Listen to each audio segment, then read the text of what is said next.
This is Brad A. Milford with the Unlimited Business Wisdom Podcast, where leaders, seasoned entrepreneurs, and business owners share their wisdom. It's straight to the point to respect people's time, and because we know knowledge and wisdom turn to business possibility, and possibility mixed with support and action become reality. In this podcast, we discuss leadership, sales, marketing, operations, team development, quality, and finance to drive sustainable results and everlasting impact to make the world a better place. Thanks for joining us. Hey, Robert, welcome to the show. Glad to have you here. Thanks for having me, Brad. My pleasure. And so I would love to share, if you'd be willing to share, well, I hope you're willing to share a little bit with the people watching and listening, a little bit about who you are and what you do, and let them know where you are in the world too, if you would. Yeah, why not? Let's do that indeed. Otherwise, it will be a bit of a weird conversation, right? So my name is Robert Overweg. I'm the founder of the Adaptable Mindset method, where we help people to create mental space, get in touch with their inspiration, both at individual level, on team level, and on organizational level. And we're able to help both SMEs, but also Fortune 500 organizations. I'm located in Amsterdam, but we work all over the globe with many different types of organizations. Nice. The Adaptive Mindset. You have a great website, by the way. I've been to the website, check it out. Did a little bit of due diligence before we meet. I like to do those kinds of things. I'm the rare bird that does those. Not many people do anymore. But I love it. I love what I see. So the adaptive mindset, and it's deep. I mean, you have a great website. There's a lot of information on there as well. Yeah, thanks. We're going to dive in here in a little bit, but before we do, I'd love to know, what's the best thing for you about being in business? Best thing is being able to help people, but not helping them, more like empowering them by creating the space, giving the tools for them to flourish, to explore, to create, to be innovative. Because like prior to founding the Adaptable Mindset method, we saw so many people stuck in positions, where they should not have to be stuck in, or that they wanted to have innovation, or that they had a desire but had not the ability to get to that place, or organization was too afraid to experiment or to fail or to move forward or to change. And yeah, I just like for stuff to flow, for people to flourish, to step into their potential. That's what gives me energy. So that empowers me as well to infinitely learn about this subject and then also infinitely help people. So that's what a beautiful we're in thing. business. Yeah. What a beautiful thing to be able to help and serve and empower. The things that you said, unblock or remove the blockers and barriers and get people unstuck. And what a beautiful thing. But what's fascinating to me is not only on the individual level, but as you highlighted, you're doing it on the individual level, on the team level, the organizational level, which to me is very fascinating as well. So that's great. I love it. Yeah, thanks. Here's a fun question, Robert. This is one of my favorite questions. So as a system guy, I ask this of everybody, and people have different perspectives, right? So in the stages of business that we go through as entrepreneurs and business owners, we experience a lot of things. And so sometimes we get so much business. We talk to a lot of people who are getting so much business, they're growing rapidly, that sometimes the chaos causes a little bit of overwhelm. Would you be willing to share your thoughts on that? Yeah, I embrace chaos. I'm not sure if I always had it. I'm not sure, but I have learned myself to be okay within the chaos, and I'm able to synthesize from all of the different aspects and be able to learn from all of the different things which are happening and use what I learn at X and apply it at A. And I think in that chaos, in that uncertainty, in that ambiguity, I think those are the places where you learn the most. So if you have that mindset, I think that is one criteria, one aspect to have. Then the other one, so that's just how you think, how you perceive things, how you approach things. That's mental. Then I also train myself through sport, exercise, movement, to be okay in situations which feel chaotic, which feel dangerous, which feel scary. So I'm better able to deal with these kind of situations in work type environments.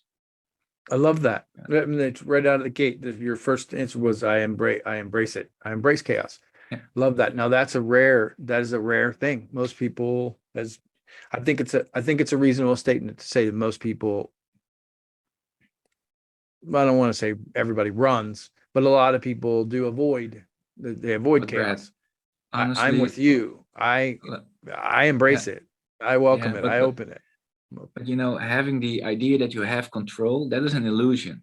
Like if you think you have control, you don't see the complete picture.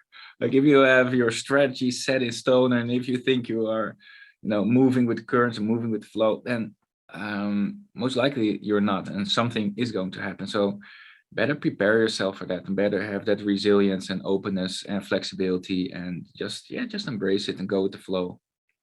I absolutely love that. A couple other things that I love that you said about that was the training. So I'm a military guy, or a former military guy. And that was one of the positive. There's some positive and negative, but they definitely give lots of training, right? And so you don't rise to the level of your expectations, but you fall to the level of your training. So I love that you said that you actually train for things that will empower you to I guess overcome. I'm paraphrasing a little bit, to overcome in chaotic. But that's fascinating. I think that's so And then in a important. playful way, right? So everything that we do is very fun, playful, curiosity based on intrinsic motivation. So if you want to train yourself to be more okay with the uncertainty, with chaos, then do a sport that triggers that. Can be Brazilian Jiu-Jitsu, where you get beat up every time. So I started to do kickboxing. I went rock climbing. So all where you get into flow states, where you are challenged, where you are pushed to the limits. And we see also from high performers, for an example, the CEO from PayPal, he said that he learned more from practicing Krav Maga than any education that he ever had.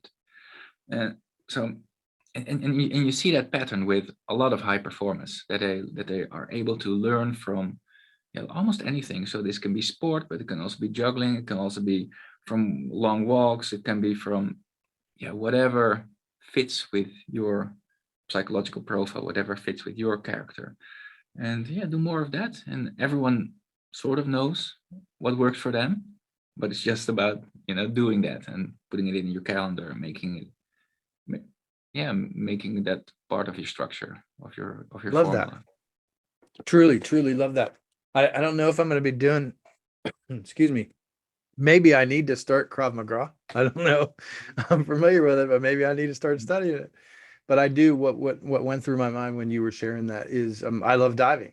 So I just took a trip for like 3 weeks and went to a bunch of different beaches and did some diving and in the Keys and Florida Keys and different things. And I get rejuvenated from that. And it is kind of, it can be chaotic. I mean, there can be all kinds of creatures and things that we're not familiar with. And I mean, it can be pretty thrilling at times. But I do get some rejuvenation from that as well. So fascinating topic. I appreciate you sharing. I think it's a lot of it is about energy and staying in touch with the sources that give you energy. And at the same time, we see that a lot of people are in touch with things which fill your mind with negativity, either be it in the news or at work where things aren't possible. So another piece which is part of our methodology is exposure to possibilities, to things that expand the frame of your mind. Because as you know as well, like everyone walks on this earth with their own specific frame of mind. That's how they perceive the world, and they think that's the reality, but everyone has their own reality. So what if we all work on expanding that reality a bit together, and sowing in the in your subconscious, sowing in your brain with possibilities, with new insights. And if you do that long enough, if you make that a structural part of your life, then you will have such a vast array of possibilities to tap into. You will create more cognitive flexibility. You'll create more ability to find fresh perspectives. And that again is also a fun way to learn, right? And a fun way to train the brain and to evolve. right, this is fascinating. I know we have a couple more questions, but I'm fascinated by these topics. And so, are we talking about expanding your awareness here more into more of a collective consciousness, or does that go a little bit too deep? I think often it starts with yourself and doing it first doing it on your own. But if we speak about organizations, then yes, there is part about collective intelligence and collectively helping each other expand your frame of mind. Where previously we saw a lot of organizations which did not spend a lot of time on mind expansion, and yeah, that makes end life a little bit poor and gives underperformance on innovation and on creativity. Well, if we do that, if everyone is continuously expanding each other's mind, we're also continuously learning, we're more in tune with what energizes us, so we're more open and receptive for change and for different perspectives, and it makes just life better and organizations perform better as well. So, yeah. I love it. I love the conversation. I mean, I know some organizations, and we're talking about, entrepreneurship here and business and all that kind of stuff. Some organizations are like, "Ooh, that's a little woo-woo for me." That's a little out there. Yeah. But then other organizations are open to that, and they're searching for people who can speak into that. I mean, because the group think it can be positive, it can be negative. There's different schools of thought, but the collective conscious from within the organization can really be expanded when understood. And there's a lot to gain from the community, community involvement. I mean, look at the stats, right? They say 76% of companies are disengaged, the employees are disengaged, right? So what happens when you become more adaptable, right? That's where you jump in. Exactly. Dude, how can you expect innovation if only like 20% of your people are engaged with work? And what if those people aren't even the best skilled or the best equipped for the job, if that is the case as well? And if you stack on top of that the other data insights that if people are stressed out, then you can have 80% less brain capacity. So what are we dealing with then? Then we are dealing with like non-resilient people. We're stagnant who are, and then if you also have groupthink with little cognitive diversity, then how are you going to prepare for the future? How are you going to adapt? It's going to be a very difficult challenge. And we see more and more organizations tap into the essence of well-being. So we see it at Heineken, we see it at Unilever, we see it at HBC, we see it at PepsiCo. And these organizations also see it back in their performance. That, better engagement, better productivity. For me, that is not the primary goal, but that is a result of taking care of the foundation, actually taking care of business in a sense. I love it. Residual effects, all positive. Yeah. Oh, that's great. Yeah. It's wonderful.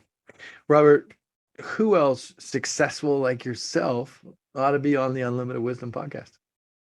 Yeah, so I very much like my partner, Simone van Nerven, who also has her own project, book, where she helps organizations in finding rebels within the organization. Nice. That's me. Okay, cool. Yeah. And often they are a bit shunned and they are looked at in not the best regards, but actually if you empower them in the right way, these can be your change agents. And actually all great new innovative ideas started with a rebel idea that everyone shunned and everyone thought that's a silly idea. So yeah, that could be a nice guest. That's fascinating. That's a whole nother conversation. I look forward to that because that was me in business. I've been mostly serial entrepreneur, but anytime I've been in an organization, that's what I was considered, the rebel.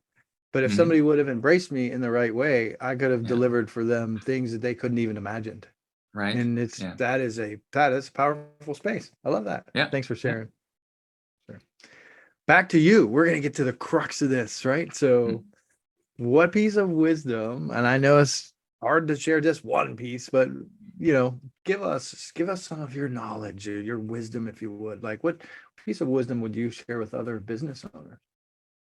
Yeah, so I think it's time now to also spend time on working on mindset, on creating the right space for people to get in touch with what energizes them, to work on their mindset, to find what their formula for success is. Also, when it comes to well-being.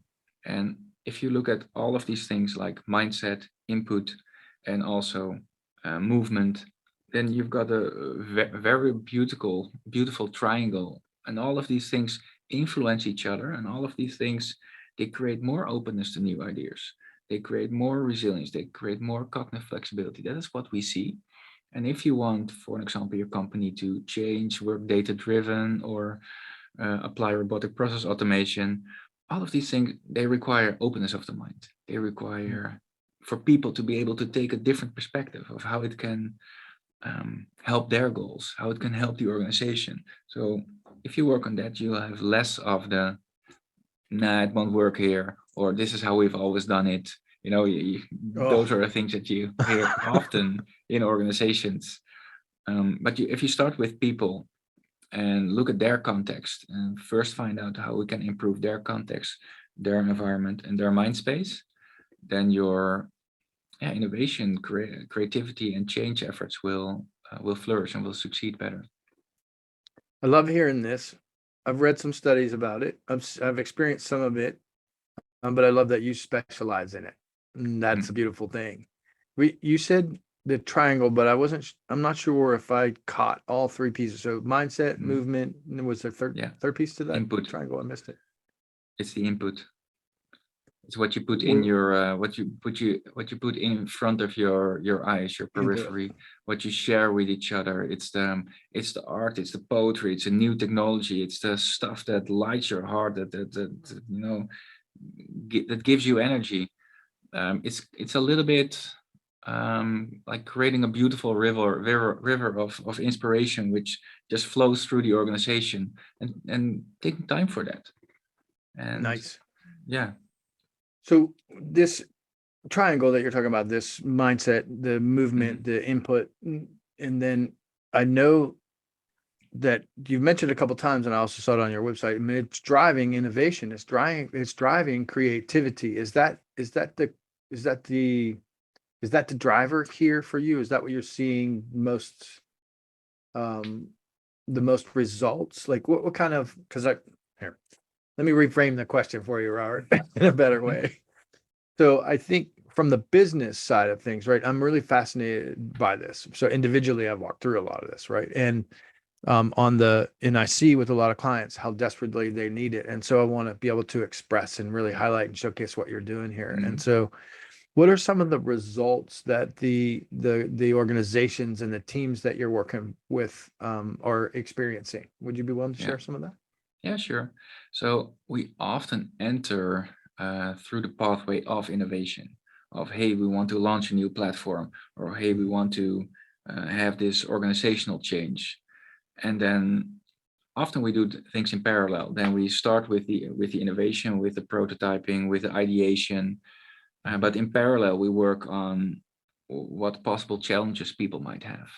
For example, if a lot of people are afraid to fail in the organization, then surely you will not get big bets. And surely you will just get smaller iterative change. If that's what your organization needs, that's fine.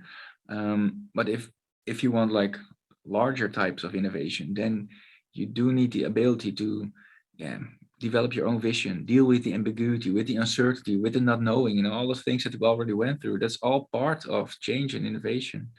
And you see from the data that even people who say that they want creativity, that they can subconsciously reject it, especially when there's more anxiety involved. So it's just a good idea to create the right environment for people to explore that. And we work with large organizations, from eBay to Chanel to Heineken, to create that space, to launch new projects, to work in different ways, to create more speed. But it all, for us, it all starts with the mindset and with the right environment. I love this. Speed, innovation, creativity, all those things that companies want, right? And they're just not sure how to get them. They're not sure how to, they talk about them, but they're not sure how to actually implement them. Yeah. So this is great. This is wonderful. Yeah, we create a willingness for change, right? A willingness and openness for change, and and a desire, but the desire starts from within the people instead of that it's laid on top of them from top down. So they're less forced. They're not forced, actually. They want to create it themselves, and it comes from them. So they are more energized, more empowered, and more able to do so as well. Beautiful thing. Absolutely beautiful thing. I don't think this topic, this conversation is discussed enough in the world that we live in today. So this is great. I'm grateful for you and the work that you're doing, and I want to see it more widespread. It's definitely needed. Look, we all know. I don't think there's a person that would be listening or watching that doesn't acknowledge and hasn't experienced some kind of toxic culture in business throughout their career. And let's begin to eliminate that. Right. Let's begin to minimize that. Yeah. Right. Yeah. So that's great. Robert, this is fascinating. I absolutely love this. I know that we could talk about this for hours. We have a limited time on the podcast. Is there anything, there's something I'm interested in. It's like, I love diving into the actionable side of things. Like, if there's somebody listening and watching, maybe on the individual level, perhaps they're involved in an organization, right? And they're saying like, yeah, I wish my company would get involved in that, right? But what can I do as an individual? What can I do to better this? Do you have any advice or wisdom that you would share with them? Something that they can step into to lead from the lead, you understand my question. I'd pass the mic to you. Yeah.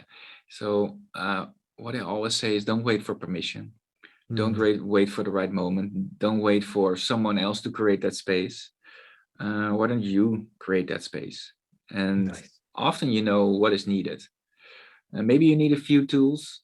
Maybe you need a few forms of insights or methodologies, and you can find those on our website. Most of them are for free. There's also a very cool exercise that you can do with your team, which looks into what are everyone's things, what energizes them, how well they are integrated into their lives.